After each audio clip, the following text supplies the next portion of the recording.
Il y a des histoires qui semblent de naître à des dates inappropriées, des histoires qui choisissent le pire moment possible pour se produire, comme si le calendrier n'était qu'un détail ironique de l'horreur.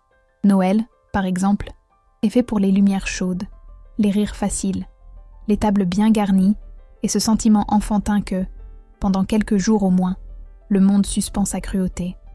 C'est la période où les maisons s'illuminent à l'extérieur et où les gens essaient de croire que, pendant une semaine, rien de vraiment grave ne va se passer, que les problèmes restent à l'extérieur, gelés avec le froid.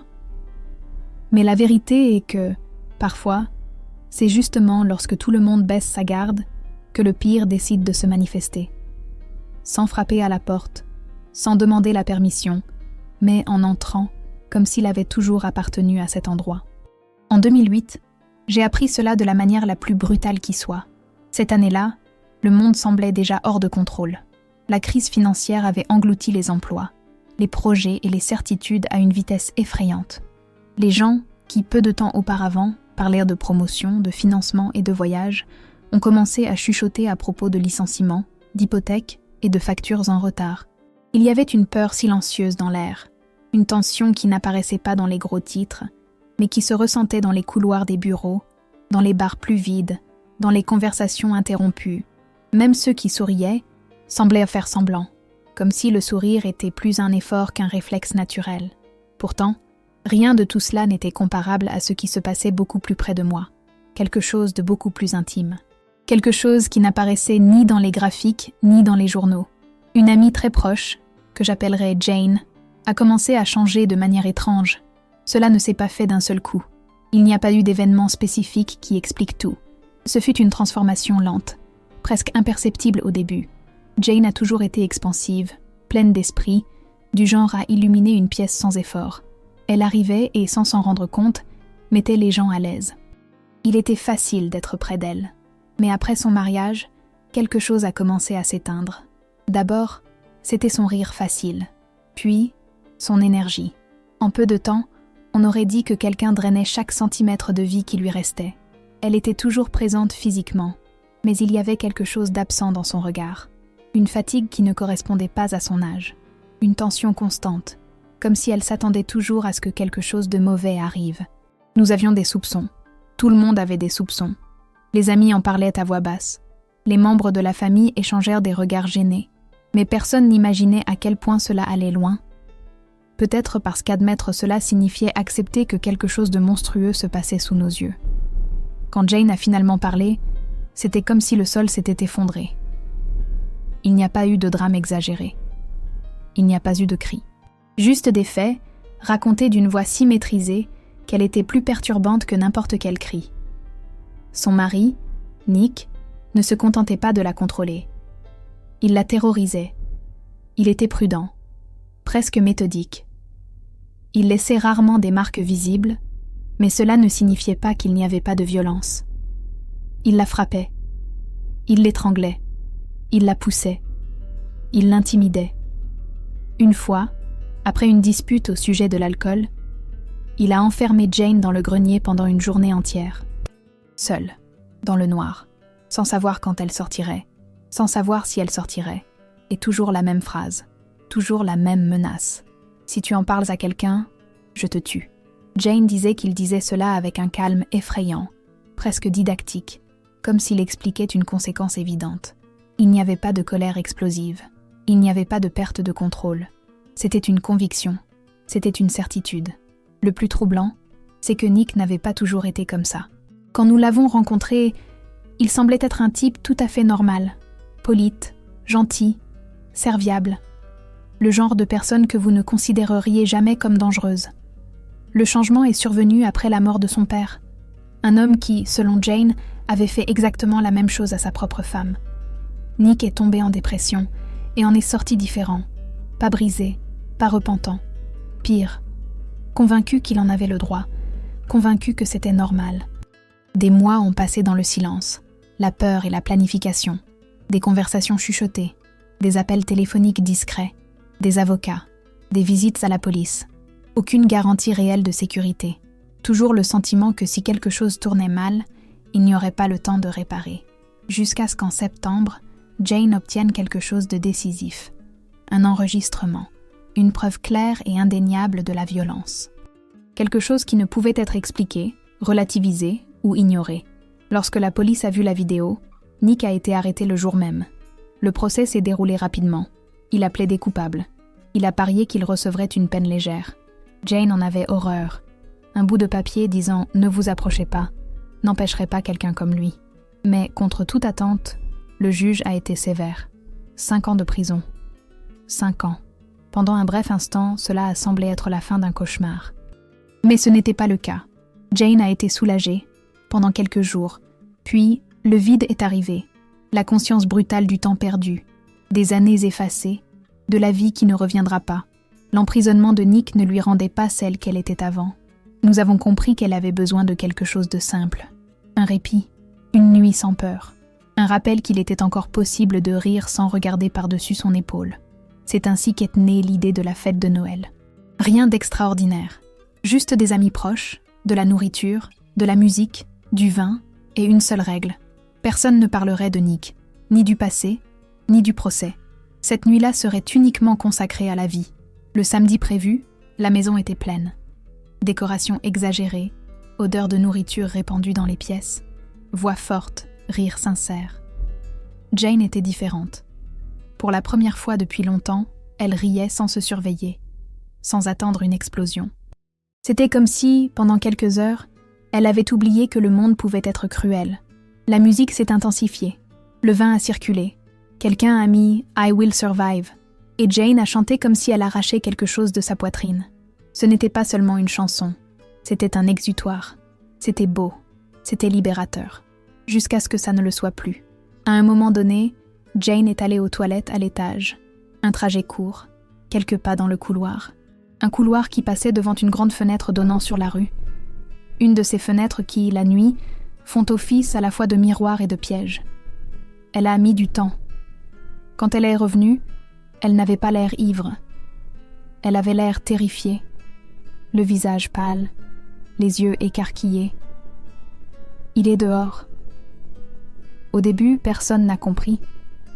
Il est dans la rue. Il est juste là. Nous avons pensé qu'il s'agissait de panique, de traumatisme, d'un délire alimenté par l'alcool et les souvenirs. Quelqu'un a essayé de la prendre dans ses bras. Il a dit que c'était impossible. Nick était en prison. C'était un fait, un numéro de cellule, un registre officiel. Mais Jane a pris une amie par le bras, l'a conduite jusqu'à la fenêtre et lui a montré le lampadaire au bout du garage. Il était là, je l'ai vu. Il n'y avait personne. Pourtant, sa terreur était trop réelle pour être ignorée. Ce n'était pas de la confusion, c'était de la reconnaissance. Pendant que nous essayions de la calmer, quelqu'un a décidé d'aller vérifier dehors, juste pour prouver que tout allait bien. Lorsque la porte d'entrée s'est ouverte, l'impossible s'est produit. Nick était là, libre, debout, regardant à l'intérieur de la maison, comme s'il avait tout à fait le droit d'être là. Le cri fut immédiat. La tentative de fermer la porte échoua. Il enfonça son pied, força le passage et entra comme un animal en liberté, animé d'un seul objectif. « Où est-elle » Jane se mit à crier. Pas des mots, un pur son de terreur. Le chaos s'est propagé en quelques secondes. Il n'y avait pas le temps de réfléchir, seulement de réagir. Les voix se superposaient, les verres tombaient par terre. Quelqu'un criait de fermer les portes qui étaient déjà grandes ouvertes. Le son de la musique, qui jouait toujours à l'étage inférieur, semblait grotesque à ce moment-là, comme si l'ambiance se moquait de la gravité de la situation. Nick avançait avec une concentration terrifiante. Il ne regardait personne, sauf si c'était nécessaire. Les gens n'étaient que des obstacles, rien de plus. L'un des garçons réussit à attraper la batte de cricket qui était appuyée près du bureau et se plaça au milieu de l'escalier, qui semblait à ce moment-là trop étroit, trop fragile pour séparer le danger de Jane. Nick monta les premières marches presque sans hésiter. Le premier coup vint d'en haut, sec, décidé. Le son était étrange. Ce n'était pas un claquement comme dans les films, c'était un impact sourd, profond, qui résonna dans toute la maison. Nick perdit l'équilibre et tomba quelques marches, mais il ne resta pas au sol. Il se releva trop vite pour quelqu'un qui venait de recevoir un coup à la tête. Le sang commença à couler sur son front, se mélangeant à la sueur et à la colère. Cela ne le ralentit pas. Au contraire, il remonta, criant maintenant des mots incohérents, Des jurons, des accusations. Le deuxième coup fut plus fort, plus désespéré. Cette fois, Nick tomba pour de bon, son corps heurtant violemment les marches. Pendant une seconde, il y eut un silence absolu, comme si tout le monde attendait de voir si cela avait suffi. Ce n'était pas le cas. Nick bougea. Il essaya de se relever. C'est à ce moment-là que quelqu'un cria que la police était en route. Ce n'était pas une menace. C'était un avertissement désespéré. Et cela changea tout. Jusque-là, Nick semblait sourd à tout ce qui n'était pas son propre élan. Mais le mot « police » a traversé cette fureur comme une lame froide. Il a reculé, pas dans la panique, mais de manière calculée. Il a poussé ceux qui se trouvaient sur son chemin, a trébuché, s'est appuyé contre les murs et a descendu les marches en glissant presque, laissant des traces de sang derrière lui. La fuite a été aussi chaotique que l'intrusion. Des portes ouvertes, des gens qui couraient dehors sans savoir s'ils devaient poursuivre ou se cacher. Nick a disparu dans la rue, englouti par l'obscurité, tandis que certaines femmes criaient encore derrière lui, plus par adrénaline que par courage. Quelques minutes plus tard, les sirènes ont déchiré l'air nocturne. Des lumières rouges et bleues se reflétaient sur les fenêtres décorées pour Noël, créant une scène absurde, presque surréaliste.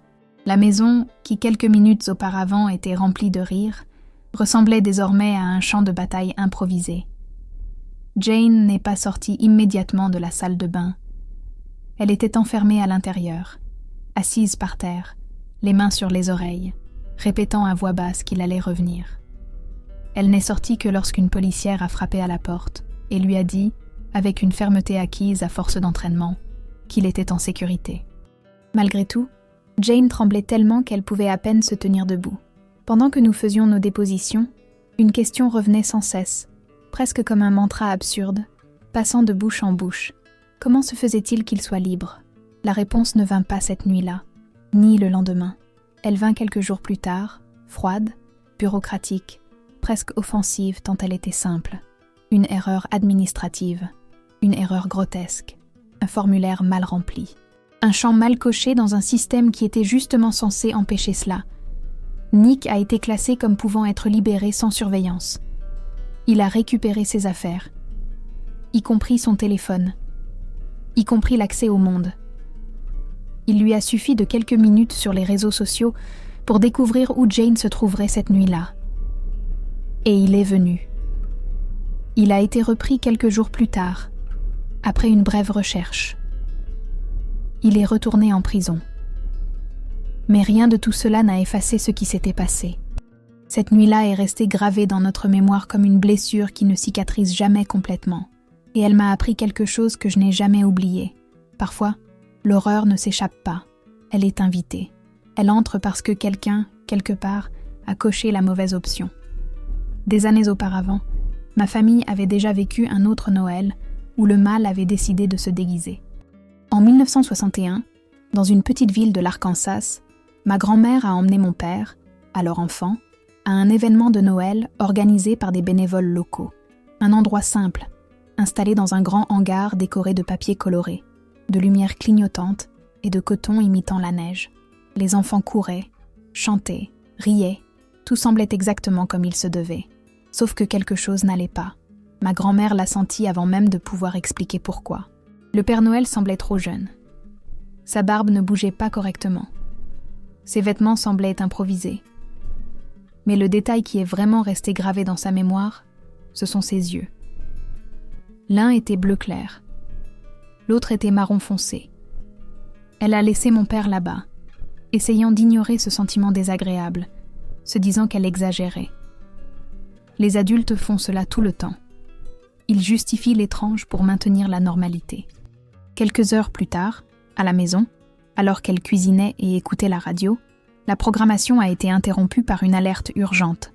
2 criminels armés, responsables d'un vol violent et du meurtre de 5 personnes, dont un enfant, étaient en fuite dans la région.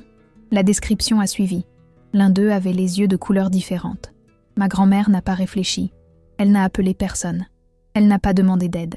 Elle a éteint la cuisinière, a pris la nourriture qu'elle avait préparée, est allée dans la chambre, a ouvert le tiroir de la table de chevet et a pris l'arme de mon grand-père. Une arme qu'elle savait à peine manier. Elle est retournée dans la remise. Elle a appelé le Père Noël comme si elle lui apportait simplement un goûter pour les enfants. Quand il s'est approché, elle a levé l'arme et l'a pointée vers son visage. Elle n'a pas crié. Elle n'a pas discuté. Elle lui a simplement dit de ne pas bouger. Quelques minutes plus tard, un autre père est arrivé, également alerté par la radio. La police est arrivée peu après. Les enfants ont été emmenés en toute hâte. Les criminels ont été arrêtés. Des années plus tard, les autorités ont déclaré que ces hommes avaient prévu d'enlever les enfants et de les utiliser comme otages. Ma grand-mère a sauvé toute une ville sans avoir jamais été formée pour cela. Mais toutes les histoires ne se terminent pas par des applaudissements. Quand j'avais 4 ans, je me suis réveillée la nuit de Noël avec un bruit étrange provenant de l'escalier de secours de l'immeuble. Curieux, j'ai tiré le rideau et j'ai vu le Père Noël descendre prudemment, en regardant vers le haut. Il m'a vue, m'a souri et m'a fait signe de me taire en mettant son doigt sur ses lèvres. J'en ai parlé à mes parents. Ils ont ri.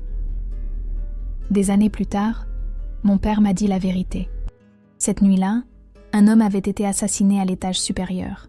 Le meurtrier s'était enfui par l'escalier de secours. Il était couvert de sang. La faible lumière, la fatigue enfantine et un détail blanc sur ses vêtements ont poussé mon cerveau à transformer l'horreur en magie. Parfois, les adultes mentent, non pas pour créer un fantasme, mais pour cacher à quel point le mal était proche. Après cette nuit-là, rien n'a plus jamais été exactement comme avant. La maison a été nettoyée, les morceaux de verre ramassés, le sang enlevé des escaliers, mais il y avait quelque chose qui ne partait pas. Ce n'était ni sur les murs, ni sur le sol. C'était dans l'air. Un silence étrange s'installait chaque fois que quelqu'un mentionnait Noël, les fêtes, ou même de simples réunions. Le souvenir de l'intrusion restait là, latent, comme un fil dénudé attendant la moindre touche. Jane n'a plus jamais pu rester seule dans une salle de bain, avec la porte verrouillée sans sentir son cœur s'emballer. Même des mois plus tard, le simple bruit de quelqu'un frappant à la porte faisait réagir son corps avant son esprit. Elle disait que, rationnellement, elle savait que Nick était de nouveau en prison. Elle savait qu'il y avait des mesures, des protocoles, des promesses. Mais son corps ne croyait rien de tout cela. Son corps se souvenait. Elle a commencé à se réveiller au milieu de la nuit, convaincue que quelqu'un était dans le couloir. Parfois, elle se levait et parcourait la maison dans un silence absolu, vérifiant les fenêtres, les portes, les verrous. D'autres fois, elle restait immobile, à l'écoute, essayant de distinguer si ce craquement était simplement la maison qui s'accommodait ou quelque chose d'autre, quelque chose qui venait de l'extérieur. Le plus cruel, c'était qu'il n'y avait pas d'ennemi visible à ce moment-là. Nick était loin, enfermé, mais la peur avait appris le chemin. Et maintenant, elle savait entrer toute seule. Les enquêtes ont confirmé ce que la police avait initialement tenté de traiter comme un cas isolé. Ce n'était pas le cas. Il s'est avéré que cette erreur administrative n'était pas unique. D'autres détenus avaient été libérés prématurément en raison de fautes similaires, des systèmes qui ne communiquaient pas entre eux. Des personnes surchargées signant des documents sans tout vérifier. Des couches de bureaucratie qui, lorsqu'elles échouaient, n'échouaient pas de manière abstraite. Elles échouaient sur des personnes réelles. Jane a reçu des excuses officielles. Il y a eu des réunions, des rapports, des promesses de révision des procédures. Tout cela était très poli. Tout cela était très éloigné de la réalité d'une femme qui, un soir de Noël, a vu l'homme qui avait juré de la tuer franchir une porte, comme si la loi n'était qu'un détail gênant. Elle m'a dit quelque chose que je n'ai jamais oublié. Elle m'a dit qu'à ce moment-là, lorsqu'elle a vu Nick par la fenêtre, elle n'a pas pensé « il s'est échappé ». Elle a pensé « c'est ainsi que je vais mourir ». Il n'y a pas eu de surprise. Juste une sensation glaciale de confirmation. Comme si le destin ne faisait que suivre un scénario ancien. Et c'était peut-être cela qui faisait le plus mal. Le sentiment que, pour certaines personnes, l'horreur n'est pas un accident. C'est une attente. Cette idée a commencé à se connecter dans mon esprit à d'autres histoires que j'ai entendues tout au long de ma vie. Des histoires qui semblaient isolées, mais qui partageaient un même schéma invisible. Le mal n'arrive pas toujours en criant. Parfois, il se présente avec un sourire. Parfois, il s'habille en rouge. Parfois, il apporte des cadeaux. Ma grand-mère n'a jamais aimé parler beaucoup de l'épisode du faux Père Noël. Quand quelqu'un abordait le sujet, elle changeait de ton, devenait plus sérieuse. Il n'y avait pas de fierté exagérée. Il n'y avait pas de désir d'héroïsme. Il n'y avait qu'un malaise silencieux.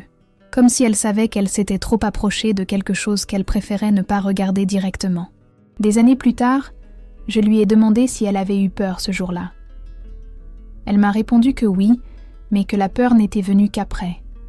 Sur le moment, elle m'a dit qu'elle était étrangement calme, concentrée, comme si quelque chose en elle avait pris le contrôle. Ce n'est que plus tard, lorsqu'elle a vu les enfants pleurer, lorsqu'elle a compris ce qui aurait pu se passer, que le tremblement est venu. Elle a également dit quelque chose qui m'a marquée. Elle a dit que depuis ce jour-là, elle se fiait moins aux apparences, qu'elle avait appris que la normalité était un masque très efficace, surtout à des dates où tout le monde s'attend à de la gentillesse. Cette leçon a résonné avec force lorsque, plusieurs années plus tard, mon père m'a enfin révélé la vérité sur la nuit où j'ai vu le Père Noël dans la cage d'escalier. Il a mis du temps à me le dire. Non pas parce qu'il avait oublié, mais parce qu'il a choisi le moment où il pensait que j'étais prêt. Il a décrit cette nuit-là avec une précision presque chirurgicale. Le silence du bâtiment, le bruit lointain des sirènes, la police frappant aux portes le lendemain matin, le corps retiré de l'étage supérieur, un homme tué avec une violence qu'aucun adulte ne voudrait imaginer qu'un enfant ait pu voir, même de manière déformée. Mon père m'a dit que lorsqu'il a réalisé ce que j'avais réellement vu cette nuit-là, il a ressenti un froid qu'il n'avait jamais connu auparavant. Ce n'était pas seulement la peur d'avoir un meurtrier si près, c'était la peur que l'innocence ait été brisée trop tôt. Il a donc fait ce que font beaucoup de parents. Il a modifié la réalité. Il a transformé le sang en fantaisie, l'horreur en magie, un meurtrier en Père Noël. Et c'est peut-être l'une des choses les plus étranges dans le fait de grandir. Découvrir que beaucoup de nos souvenirs les plus doux ont été construits sur des mensonges nécessaires. Non pas pour nous tromper, mais pour nous protéger.